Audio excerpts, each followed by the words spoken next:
No problem. All right, so we just had Brian on the podcast.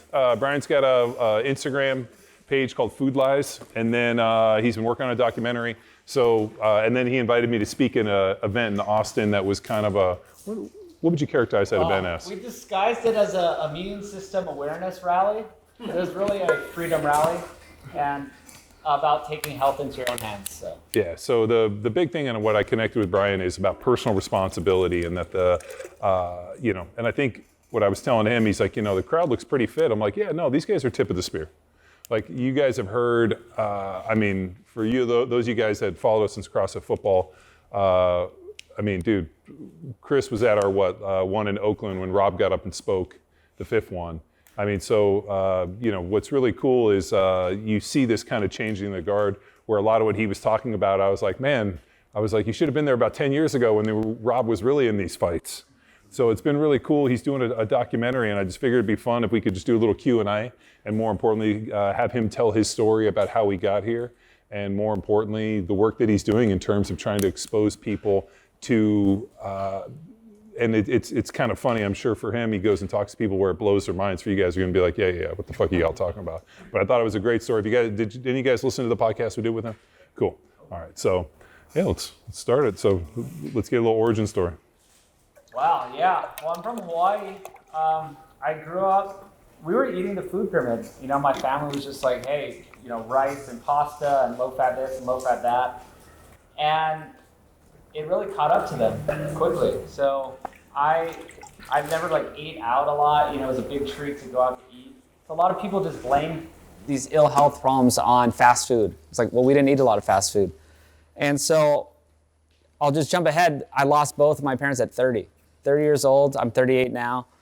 So that was a wake-up call, especially since we were doing all the right things, right? And they weren't obese or anything. They were just like the standard American. Everyone's like, oh, dad bod, that's so funny. Like, he's a dad bod. I'm like, no, that's not cool. Like, that belly is telling you that you're not healthy. What did your parents pass away from? Cancer and Alzheimer's. How old were they? They're both in their 70s. So they're a little older than normal parents. Like, I was 30, they were 70, but these things are not like just normal. We think they're normal because it's typical, but it shouldn't be normal. And so then that's what I learned, is that cancer and Alzheimer's, a lot of people think that it's more genetic. They're like, oh, okay, well, that just runs in your family. And what I found is that's absolutely not true.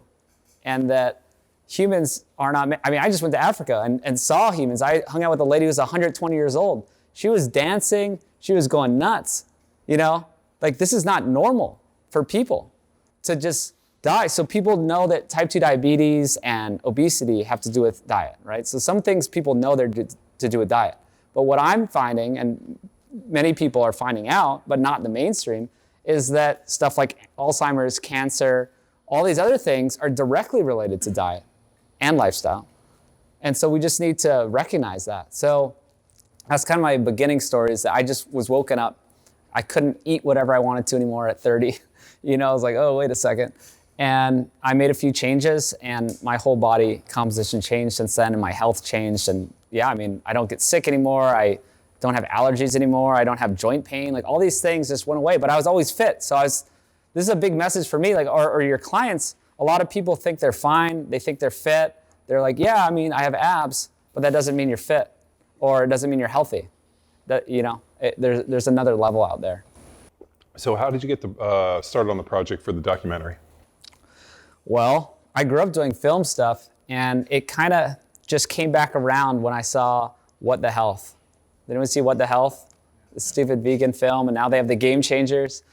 So I remember 4 years ago in the summer, I saw What the Health. And I just was so mad because I was in the thick of things, of like learning everything all over again about nutrition. And I just said, someone has to combat this. This is stupid. So where have you gone? What have you done? You said you were just down in Africa interviewing people. I'm just wondering about what's the journey that the documentary's taken you on? Yeah, it's a long, slow road. When you're doing it by yourself, we don't have funders. You know, James Cameron has all his money and gets Arnold Schwarzenegger to. Well, he's got his pea protein. He's got his pea protein money. You know, he's got to make some ROI on that investment. $140 million. He's got to sell some pea protein. I got nothing to sell. I didn't have anything to sell, but then I started selling meat, actually. But I started with Sean Baker. If you guys know Sean Baker, carnivore guy, I interviewed him the day before he went on Joe Rogan's podcast 3 years ago. So I got him before he was cool. And yeah, that's how it started off. It was just me and some guy, like some filmer guy I found online, and we showed up and interviewed him. And it kind of just kept snowballing from there, and the project just gained a lot of momentum since. What do you think about the carnivore stuff? I mean, it seems a little, I mean, to me at least, it's a little extreme, like the fact that, you know, you end up being kind of so metabolically broken that the only food you can consume is red meat. You know, we talked about like metabolic flexibility in that. So I don't know, like I was on his podcast and I don't know, like the jury's still out for me with that one. It's interesting. I don't think he does it completely anymore. I think he joked around about eating ice cream at his son's birthday one time to me. And people lost their minds. I didn't tell anyone until now. I don't know if this is a secret. Don't tell anyone. I just call that like the rich white guy, I want to eat ribeye from Costco for every meal diet, which is totally cool. If you just want to like go buy Costco fillets and ribeyes and that's all you want to eat, then just say, hey, fucking, I'm an adult. I want to eat ribeyes and Costco ribeyes for every meal. Well, it's kind of like a lazy man's diet too. It's a rich white lazy guy's diet. Yeah. It's like, I just don't want to cook anything else. I'm just going to barbecue everything, which I'm not really upset at. I'm not angry. Yeah.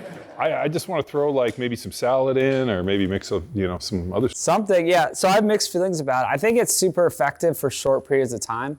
And I think that's what it is supposed to be. And then some of these guys just make it into an entire lifestyle. And I don't know. I've had debates. I had Mark Sisson, Sean Baker, and Dr. Paul Saladino in the studio, and we did a debate. And yeah, I mean, I don't know if there's a great conclusion, but it just seems like it's better for short term. What was the context of the debate? Well, part of it too is should we eat organ meats and nose and tail, or should we just eat muscle meat? Part of it is just carnivore in general. And yeah, Mark Sisson's kind of coming around. He used to be into, you know, just big ass salads or whatever he was trying to promote.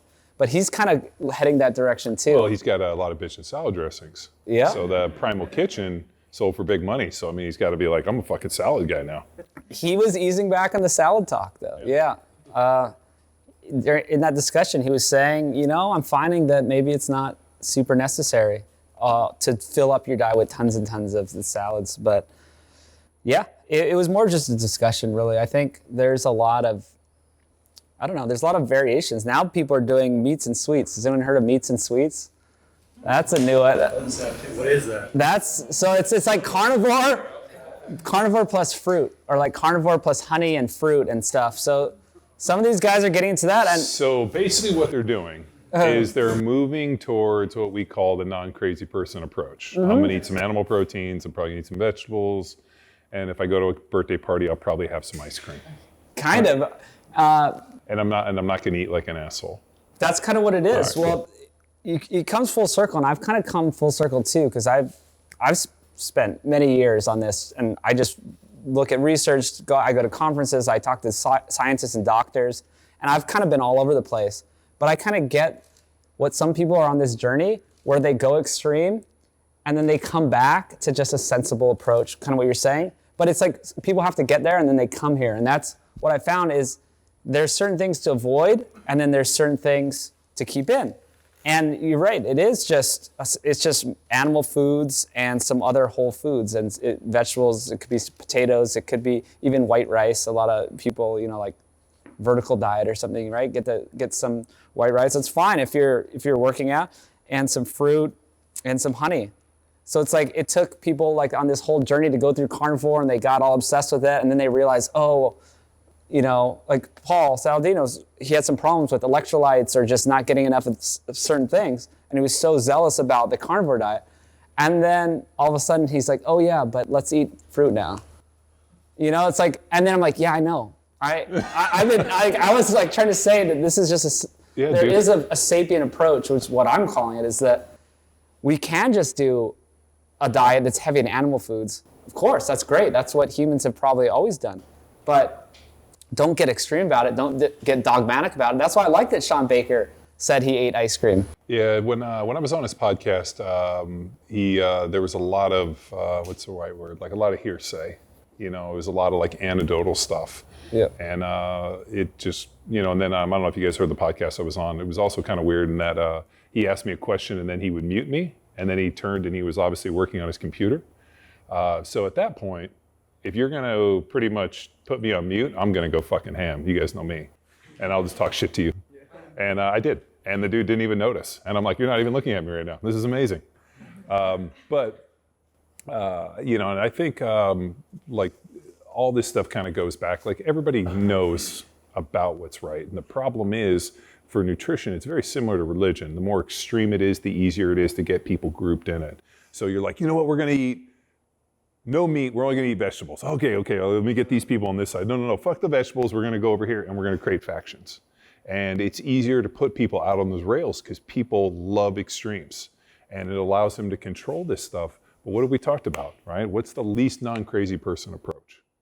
And if you can kind of lock that in, and I think what I appreciated about Brian, at least in our talk, was like, you know, went on this journey and realized that like, there's a whole other level of component to this. You know, what people think is healthy isn't necessarily healthy, and really what the media is portraying is healthy, and you guys know this. Like you hear this stuff come out and you're like, this sounds like bullshit. You know, it's like my favorite is lab-grown meat.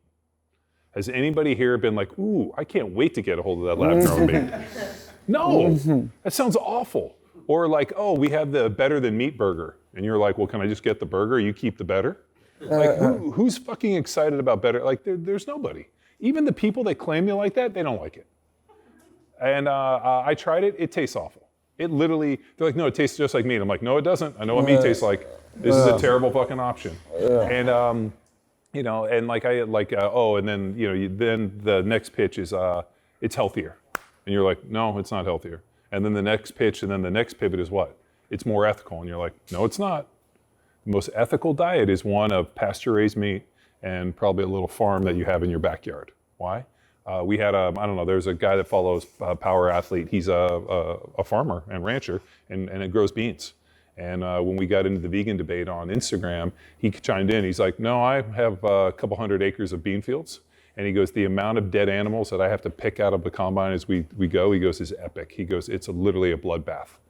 He goes, because think about it. Everything from ground nesting birds to squirrels to deer to everything ends up in my big machine to pick all the beans. And he's like, if the vegans actually saw the amount of death that it takes to produce their food, he's like, I don't think they would want to eat it. But that's a misconception. So realistically, and I think, you know, Mark Sisson and all these guys, they've, you know, kind of gone in different directions, but it comes back to like maybe having some balance. It's kind of like in your training, right? Lift some weights, run a little bit, run short, run sprint, you know, kind of mix it up. And, you know, you can probably find a pretty good recipe with that. I agree with that, yeah. I mean, that's why I say it's not sexy to just promote like a sensible diet, but it's the truth, I guess. So, dude, you're selecting the worst position to try to exploit and make money. You're selling a sensible, non-crazy person approach. That's never gonna fucking be successful. Gonna work. And you know what's not also gonna work is making a documentary. That takes 4 years and you make no money. So I'm doing everything wrong. Yeah, I understand it. You're all fucked up. You're all fucked up. Maybe I'm just going for the long term. What do you think? Like when I heard about the carnivore diet, the nose to tail made more sense to me. Just because when you look at like, and I remember sitting with Lauren Cordain years ago when I gave a talk before he kind of went off the deep end, he got a little wacky. He showed us these bitchin' pictures of like the settlers out hunting with American Indians, and there were like notations, like written words on the back of the pictures. And one of them was they shot this buffalo, and they called them the Injuns, went over and basically sliced open the buffalo and started consuming the organ meats to the point where like they, you know, I think the guy said they like 4 or 5 pounds of organ meat, and then the picture were these dudes standing there with their guns, and then these American Indians that like whole faces and stomachs were covered in blood, and their guts were super distended. So these guys like realized like this isn't gonna keep, and they literally cut them open, were consuming the organ meats right there, and they just stuffed themselves. and like it was a pretty bitchin' picture, and like realizing like they used every part of it. They used not only the hides, and every piece of the animal was used, and that was because nothing went to waste. So the fact that like I just so when I heard the carnivore thing, I'm like, so just ribeyes? That doesn't make sense. At least the nose to tail makes sense for me. Well, yeah. So when I went to Africa, we would with the Hadza in Tanzania and the Maasai, well, also in Tanzania, but they're also in Kenya. And both groups, completely separate, right? Completely different traditions, no contact. They both had the exact same practice you're talking about. So as soon as we got there, the Hadza got a tik-tik, like this little deer. So they just opened it up for us, started cutting the liver and gave it to us. And we actually ate it. And usually, if they encounter other tourists, they're like, are you insane? Yeah. And I was like, oh, I'm ready. And same thing with Maasai. I eat the liver, but not the kidneys. Anybody here ever had kidneys? Don't ever eat kidneys. Like you gotta like. So my mom would make them, and she would like soak them in milk because take the flavor out. So I got all these kidneys and I threw them in the crock pot. And we were gonna get all primal and shit. It tastes like if somebody urinated all over your meat. It's absolutely awful. And I was like, I called my mom. I'm like, these don't taste like I remember. She's like, no, you got to soak them in milk for days, moron. I'm like, oh, all right. So you guys. They did it just with the liver. Yeah, they did just the liver. We did that. So the Maasai, they killed a lamb for us. Same thing. Gave us the liver. It actually had parasites in it. We realized later. Did you get sick? I didn't. I took a lot of wormwood. You're supposed to take like wormwood. It helps get worms out. Or ivermectin. Ivermectin, yes, it's the same base. It's that yeah. So you guys know ivermectin was invented in the 70s, passed the FDA in the 80s, and in 2015, ivermectin, the doctor won a Nobel Prize for ivermectin because it cured river blindness. So these guys in Africa, they were getting bit by these flies, and they get river blindness from a parasite. So ivermectin kills parasites. So when you see the stuff on the news where they're like, oh, these horse drugs, I'm like, well, in big dosages, but for the most part, they also give it to people to get rid of lice. So if your kids get lice, anybody had like kid that got lice? You don't remember that in school when they would come over and they do the lice test? Oh, you got lice in your beard? Oh, no. In your body hair right now. So the crazy part is if you got lice, they would like shampoo and then they would, ivermectin is in that. That's how they get rid of lice. So it also, so like the frontline doctors for COVID are actually using it in their protocols too. Yeah, that's a whole nother story. No, it's That's a whole other story, but they did, the organs were super important. They also, they cooked most of the other organs.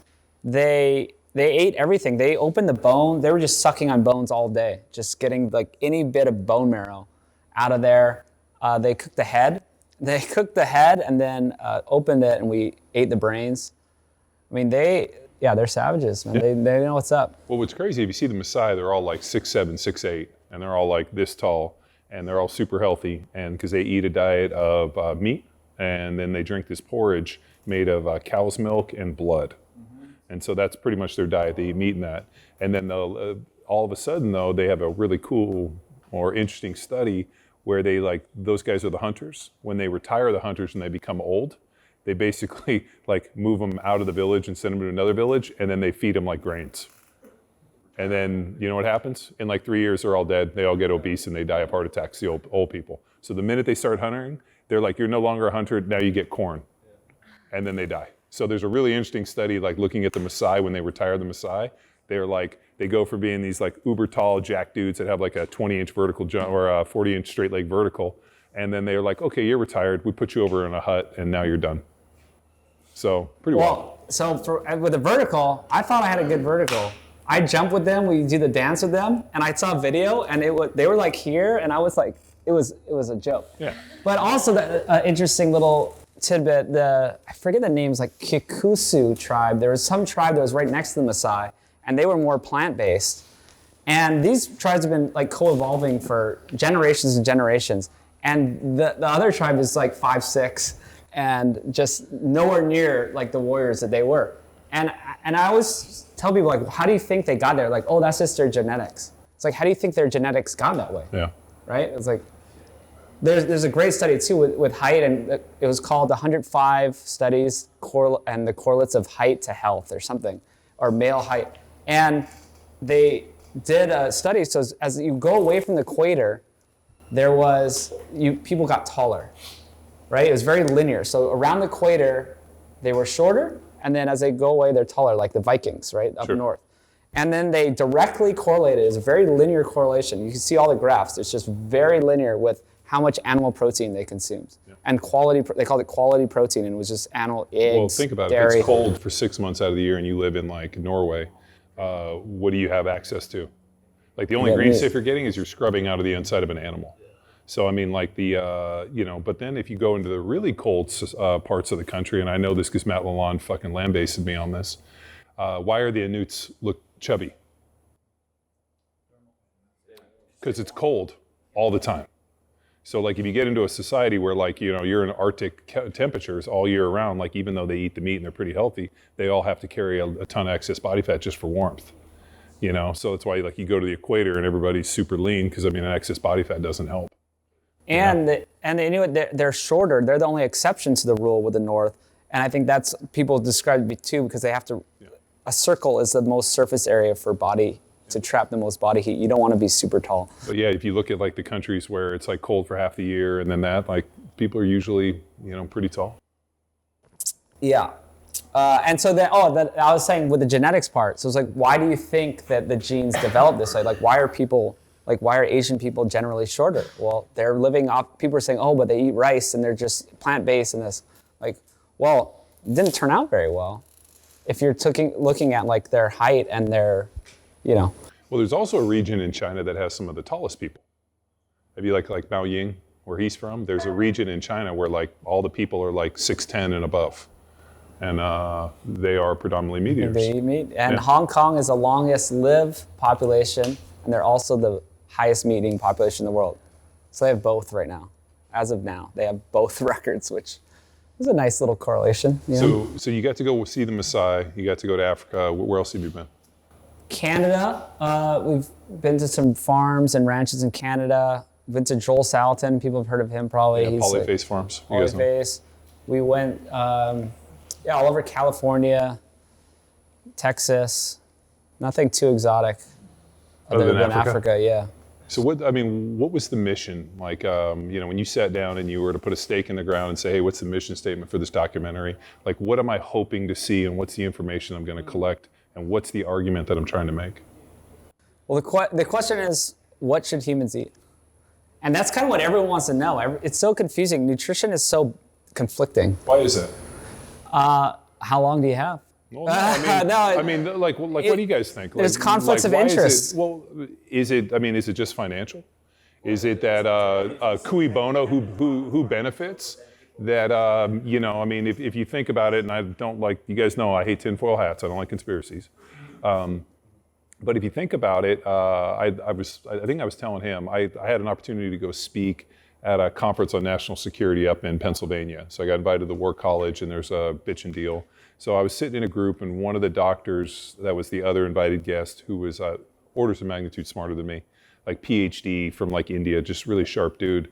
He made an interesting point, which is funny when you hear somebody of that, like, we're a bunch of fucking knuckle draggers. Like, I build shit in my shop, and my wife probably is like, these fucking idiots. But like this dude's legitimately smart, like PhD, MD from India, and then like comes and like basically this, Brandeis gave him his own, own part of the college, like you run this part.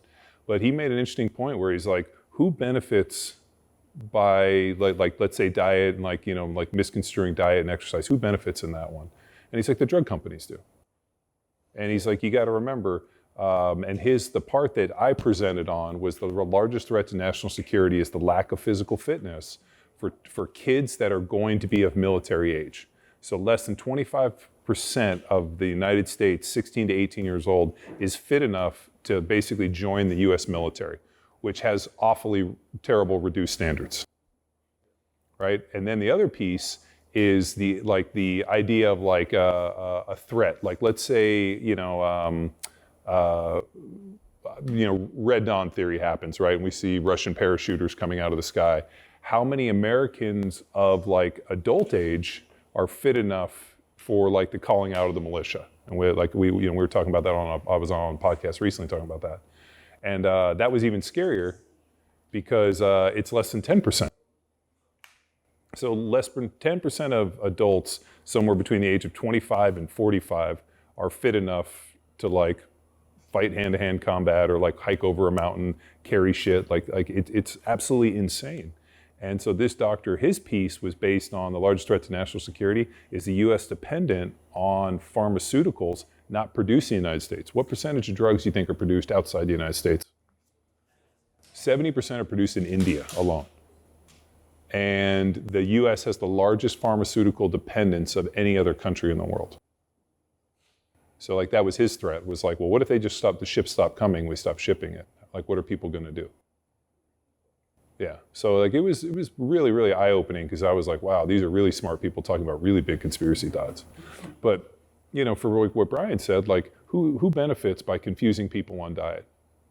You know, I mean, it's really interesting too. Like, did you guys read Jason Fung's book on the insulin paradox, where he was like, it's not your fault, it's insulin. And like, you know, like at the end of the day, most people overeat. I mean, that's really the biggest deal. Like, you know, if you guys are Lane Norton fans, calories in, calories out. Now, the problem with that is that the food industry has taken really, really sharp people, like incredibly smart food scientists, and chemically designed the food to be hyper palatable to where it's like walking into a casino in Vegas. Anybody ever been to a casino in Vegas and not wanted to gamble? Yeah, I'll tell you, the three guys up here speaking, like so impactful. I have the gene where I have no addiction, where if you were I took painkillers for that, and like all of a sudden the third day I'm like, I don't want to take these anymore. Even it hurts, but I'm fine. So but I walk into a Vegas casino and I'm like, where is the craps table? I don't know. I've never wanted to gamble, but this place makes me want to shoot craps, right? Like the same thing with food. Like there's a deal with Doritos. Like Doritos are so highly addictive. They like put there's an entire study based on it. There's a book about the level of addiction and all the chemicals that it releases in the body when you have that Dorito.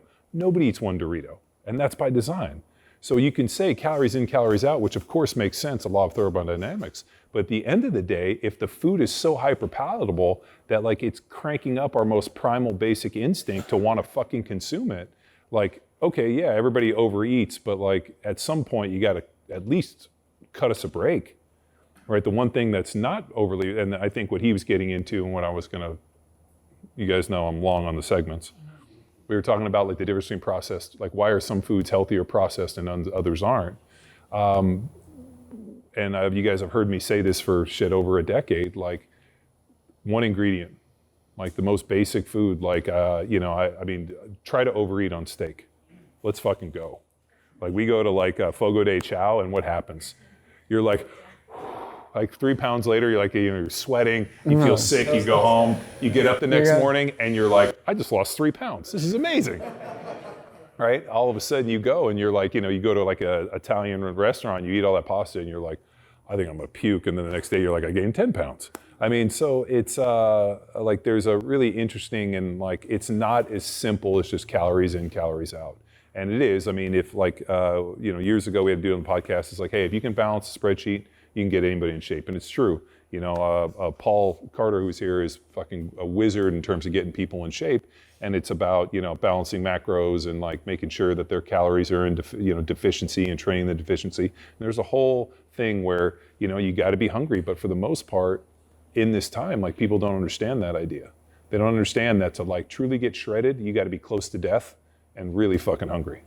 And most people aren't willing to go there. So the idea of like picking foods that are both satiating, but you necessarily can't overeat. Like I've never, and I always love Paul's line, like, what is it, Paul? Nobody ever got sent to fat camp for eating too much broccoli? Yeah. Before I ever knew Paul, I saw that quote and I was like, fuck yeah, this dude is fucking perfect, right? But, and it's because people are like arguing with you, you're like, well, how many carbs are in the broccoli? And you're like, bro, the broccoli's not your problem. Right. Eat as much fucking broccoli as you want.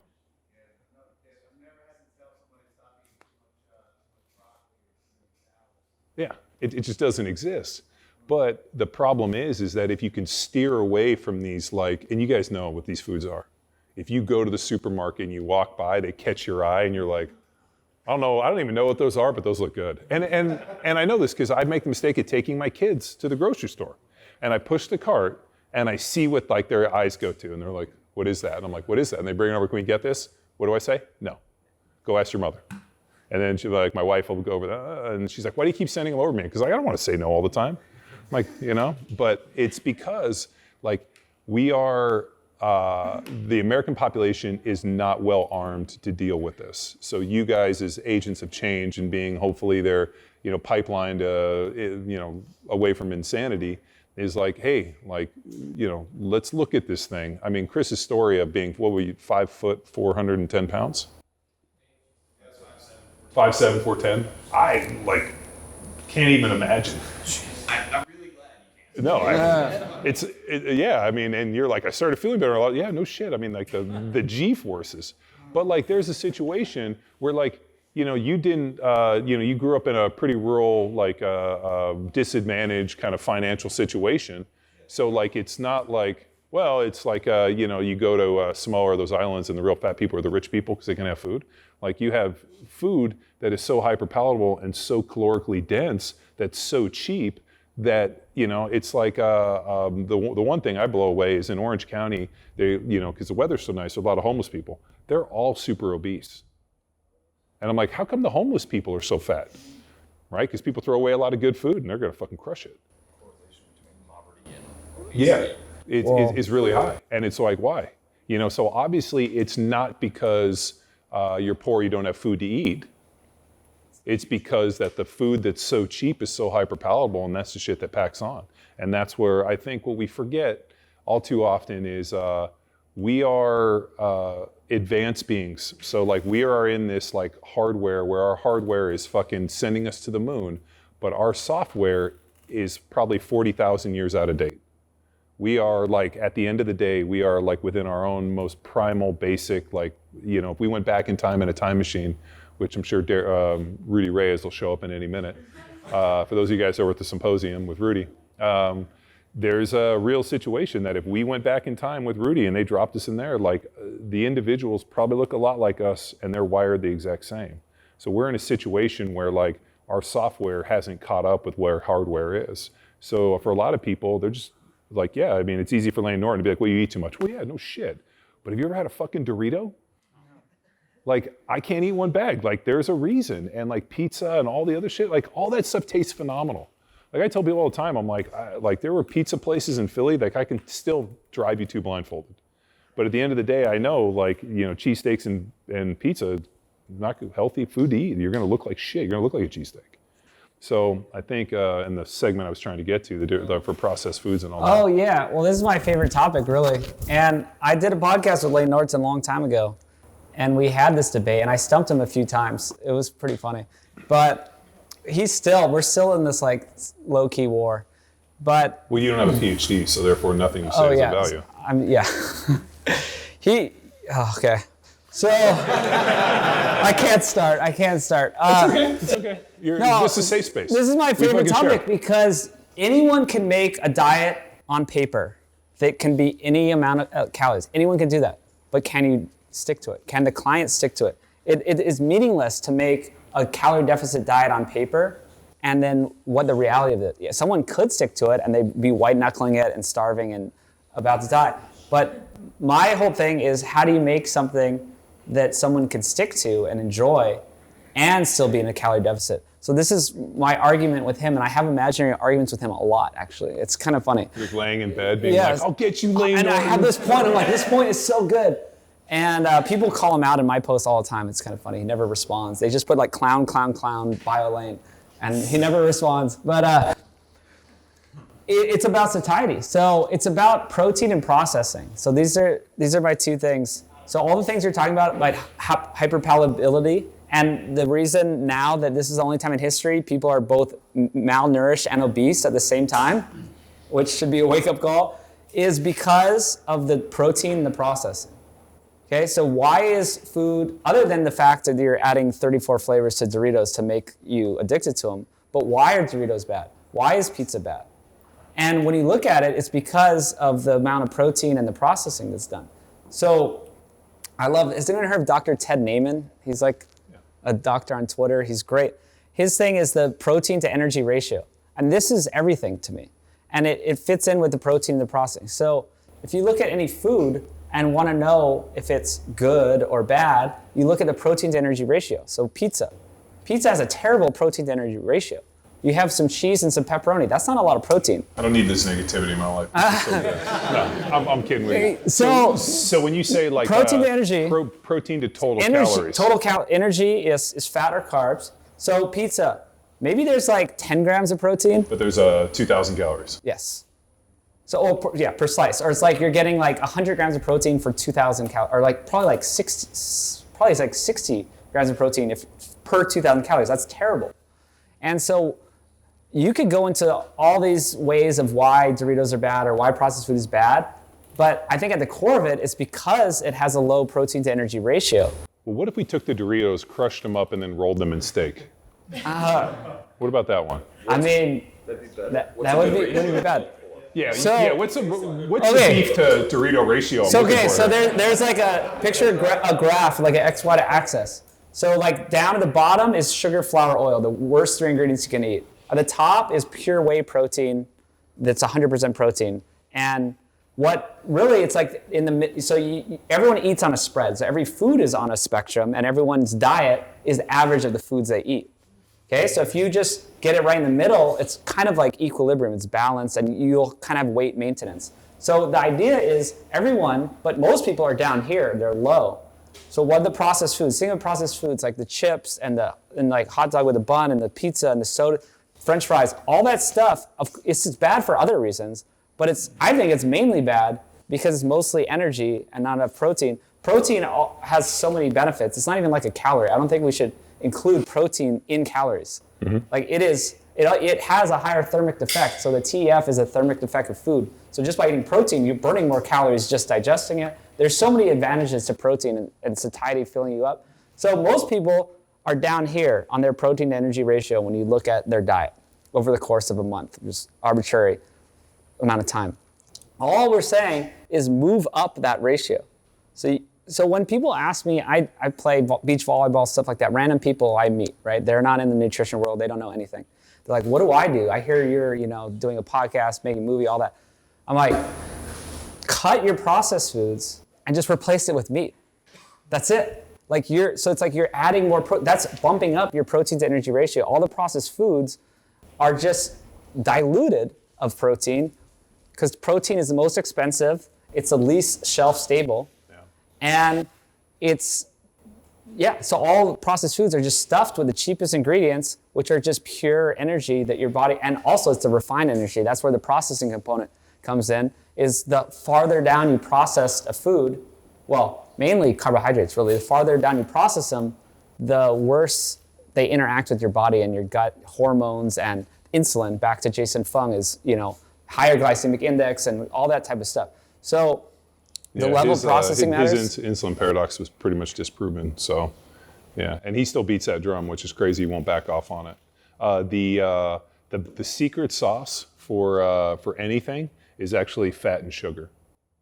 So like cake frosting. Combo. Anybody not like cake frosting? Or okay. No, a donut. Right, Use a donut because everyone likes a donut. So I'm not a donut fan. I'd like the CrossFit community fucking obsessed about donuts, and I'm like, I was never a donut guy. But like you think about, you take dough and you deep fry it, right, with sugar. So you're basically like creating like the ultimate trifecta for that. So that's true. So there's a donut shop in Newport Beach called Sidecar Donuts that like makes these like the most decadent donuts. My kids, whenever I'm like, hey, so like, do you guys want to like go see grandma? Yes, because they want to go to Sidecar Donuts. We didn't see grandma for like a year, and I'm like, you want to see grandma? And they're like, can we go to Sidecar Donuts? I'm like, you guys are 5. How did you remember this? Right? Like it imprints in their mind. I'm like, what about that steak place? They're like, what? No, donuts. So, but if you think about it, like the most hyper palatable is like you think about is frosting, right? You take lard and you mix it with sugar, and you cover a cake with that. Like that's for a 5-year-old, that's pretty good. I mean, for us too, it's pretty great. But the idea is that like a calorie is just a unit of measurement, right? And the age-old a calorie is a calorie. Not really. When let's say I get 200 calories from eating red meat versus 200 calories from eating frosting. You know, like, and I think the age-old idea of like, you know, hey, you just got to eat less. I always go back to, I think it was something Paul told me about John Meadows when he was dieting for his contest, and he like want to eat like froyo for every day. And didn't you tell me that he was doing his contest, but he wanted that, was it a Snickers or froyo or something he wanted to add into his diet? Yeah. John had been on a streak of winning shows, and he was really meticulous. And he changed his post-workout carbs just to frozen yogurt. We counted the calories. But he went in the show, and he still won the show, but he got pitched out by like his coach because his conditioning wasn't as good as it had previously been. And I think that's kind of a massive misconception, especially when it comes to those kind of those small amounts of recruits. You don't necessarily see them if you're just trying to lose 10 pounds or something. But when you're inside out peeled and you're using nothing but whole food sources consistently, and then you start substituting for processed foods, there's some different things that happen in the body, like inflammation and things like that, and you're going to be stuff to stay and have a little bit different look. And I know I've heard other flexible dieting gurus talk about how, I think it was Lane Gordon talk about how he ate ice cream every night, you know, going into the show. I'm like, okay, but you probably would look fucking better had you not eaten Yeah. ice cream. Yeah. Or you're a lot hungrier. He made it a lot harder for himself. Well, so when I was playing early in my NFL career, I would train with these bodybuilders, and they trained at the gym. These dudes were really big, really strong, took a lot of drugs, which was cool because we could train and just try to smash them. But the interesting thing was like they would, you know, like try to pack on all this weight, and then all of a sudden they like picked a contest, and they were like, hey, I got like 16 weeks to this contest. All of a sudden they like completely changed their diets. And it was like, you know, they had like the Tupperware, and it was like this. And I was like, whoa, you guys were like drinking shakes. Like, what the hell happened? And they're like, no, you can't get ripped on that stuff. You got to eat real food. Like, that's like that's a pretty known thing that when you're trying to get in the best shape of your life, you got to eat like real food. You got to eat as much as you can. So like, whereas we can eat less with like super calorically dense food, now like, you know, it was like, you know, 12 chicken breasts and this, and, you know, it was, one guy was real high carb, high protein, low fat. And that's how he reacted and did real well. The other guy was like lower carb, higher fat, higher protein.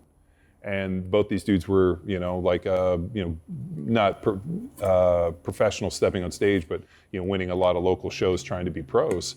And it was just really interesting of like, well, he seems to do well on more carbs. I don't do as well on carbs. So, I mean, it's pretty interesting, you know, but at the end of the day, those guys were like, it was all real food. Like there was no supplements, no shakes, no processed, everything was made. And it was interesting to see the flip from like, okay, we're doing this show, to all of a sudden, hey, this is what they look like in contest shape. And, you know, they hit their mark 16 weeks later and were fucking peeled out. So that was always interesting for me. And I was like, okay, so real foods, Vince Gironda's Stone Age diet, which we've talked about, Old Man Zangus, you know, nobody got, you know, strong lift eating from a vending machine type of shit.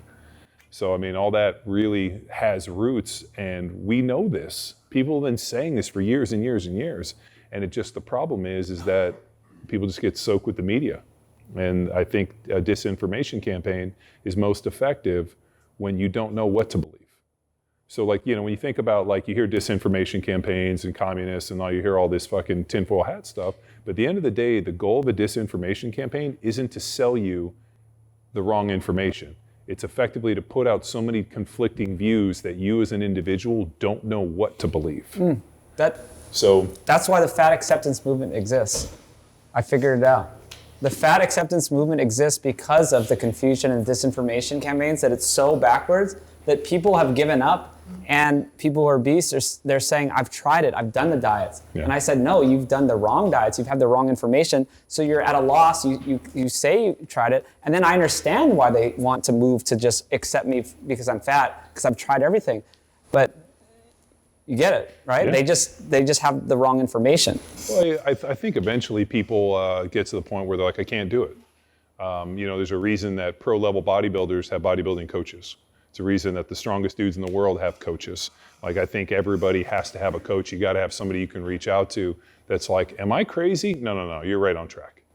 And I think like, you know, mentorship, like I've talked about earlier today, is like we have this group, you know, you have this, you know, Power Athlete Block 1 network, we have professional development, you have people to reach out. I mean, that's the piece where you're like, and I constantly call my brother and I'll like ask him a question. And so my brother's always kind of been my mentor and my coach. And I always hit him up and be like, am I fucked up? And he'll be like, no, you're not fucked up. Like, and we always kind of start from there. And he'll hit me up and be like, you want to hear some really fucked? So my brother's a defense attorney. He does all the nasty like felony murder stuff. So he'll call me and be like, I got some real doozies for you. And but I think a big part of this is that people don't know necessarily where to turn. And the problem is that their heroes are spinning them false information and false expectations and not being honest with them. Being like, like the favorite one, and I learned this when we did our 22 Jack Street thing and like did our fucking body composition thing. I was hungry for like weeks, like to the point where I was like, if I walk in the fridge, I'm gonna eat everything. I'm just gonna sit over here. I'm not even gonna go in that fridge. And it was like, you gotta be hungry. And I don't know how to get shredded without getting hungry. People are like, oh, I've never felt hungry and I'm fucking 4% body fat. I'm like, no, it doesn't exist like that. Well, I want to jump in because your protein and high fat and high carb and the bodybuilding example and the whole food stuff you're saying just completely proves my point. It's protein and processing, and then the high carb guy and the high fat guy, those are just both sides of the same coin. Yeah. So that's just the protein to energy ratio. So they're both doing a high protein diet with trying to get to a lower energy. Over the years, I've looked at a million different diets, and the only one that I never saw work for getting somebody really strong and in good shape was a low protein diet. Paul, have you ever seen anybody go into a bodybuilding show shredded on a low protein diet? I don't even know anybody would necessarily fit this. Yeah, I don't know if they would. Like, it just doesn't exist. So when you hear people that are like, oh, I'm eating, or you see the thing come out and they're like, well, the average American should be consuming 25 grams of protein. And I'm like, who, what, America? Like, nobody I know. If somebody came over and was like, I only need 25 grams, I'd be like, fucking get out.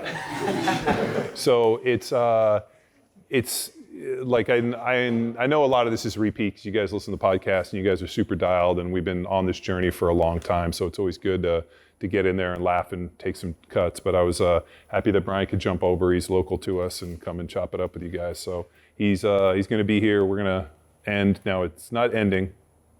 We're just going to take a little break and then we're going to rally and I'm going to meet you guys over. He's going to come to the bar and hear some live music and we're going to hang out. So anything else, amigo? No, man. You're talking about bodybuilding, right? And then the protein stuff. And that's, of course, everyone knows that in your guys' world. I just think everyone needs to know that, right? Yeah. We need to spread this to everyone, or get to all your clients, get to your It starts friends. here. Yeah, because everyone can eat a high protein energy ratio diet and you'll benefit. So. Cool. Awesome. Thanks, guys.